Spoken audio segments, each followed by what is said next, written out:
Ladies and gentlemen, Alex Jones here with breaking news. I wish it wasn't the case, but all the earmarks, all the evidence points towards this being a staged event. The tragic attack at the midnight showing of the new Batman movie, The Dark Knight Rises. You have the United Nations treaty where they only need a few senators who are on the fence to vote for it that Obama says he's going to sign in the next week and a half. We have that treaty in trouble, on a razor's edge, and then magically this happens, and within hours, all the major media, the Democrats, they come out and say, the New York Times, Bloomberg, all of them, it's time to restrict guns, and that's what the Unidentification Treaty clearly states, is that it allows registration and then confiscation. That's what Fast and Furious was about. So let me ask you this question.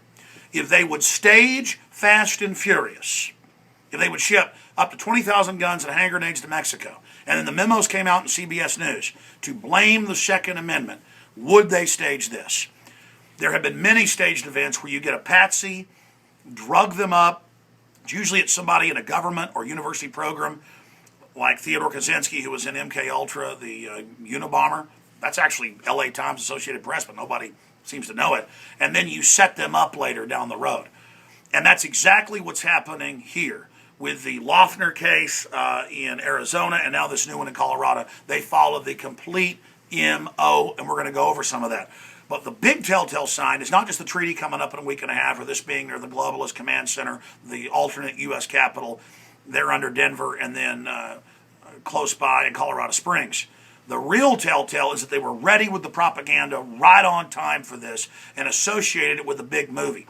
Now what you do is you have your black op operator come in a mask, just like Columbine and other events. They do the killing. Then you either kill or drug a patsy who's waiting with amnesics or other chemicals who will then take the blame. And it's very easy to do this with enough PCP, LSD, and stuff like that. Remember a few years ago, the attacks in India? And they said it was Muslim extremists, but the Indian papers, who were actually pretty much Hindu, so they wouldn't normally just defend Muslims. The head of their security who got killed that day had been saying this is staged by the West, and he got killed.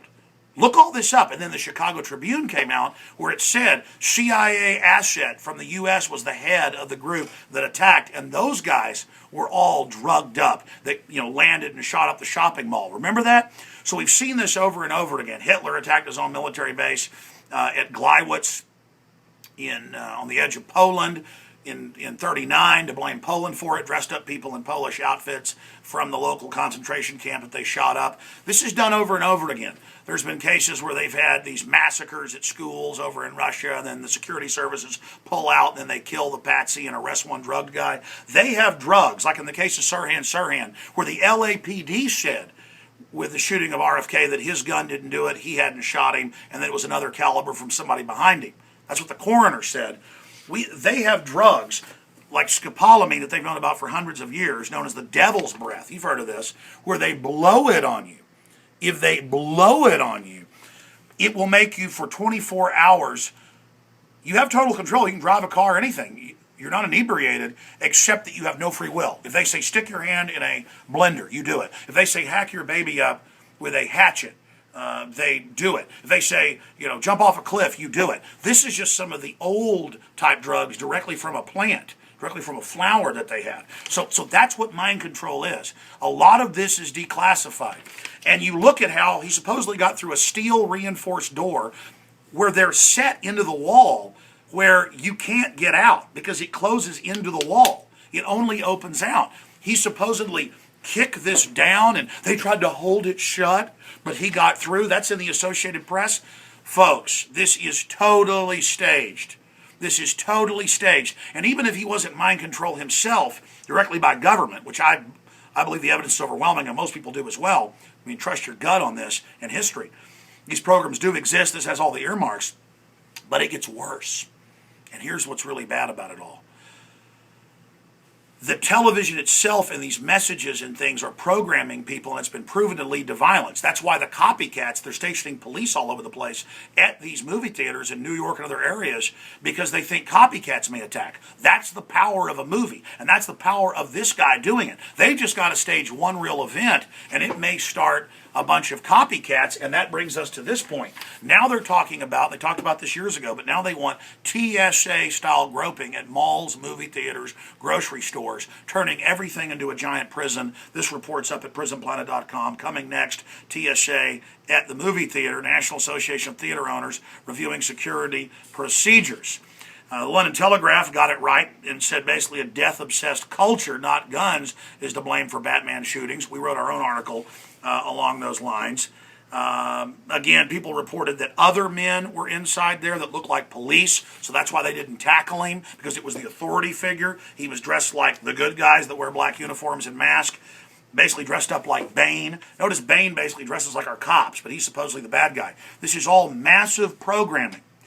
And we cannot let them use this to take our Second Amendment. Kurt Nimmo wrote a great article at Infowars.com showing the statistics that it is one of the rarest ways to die is from a mass shooting. It's almost as rare as shark bites. Shark bites are even more rare. The point is, don't give up your liberties because of this phantom idea. Go watch my review that came out a month ago, The Dark Knight Leaked, where I talked about this being false flag against the psyche to create this perception of terrorism being everywhere. And now they've actually ignited this. Again, folks, that's a lot of the points. I covered a lot of it on the radio today. We'll cover it on the nightly news tonight. Please tell me what you think below here on the website and at YouTube. And we'll just continue to collate data, make your own videos, your own articles about angles that you see. The point is, mind control is real. They staged Fast and Furious before. This is perfect timing. We'd be idiots not to look at this as a staged, self-inflicted wound, false flag, inside job. I'm Alex Jones, signing off for now. We'll have updates throughout the weekend at Infowars.com.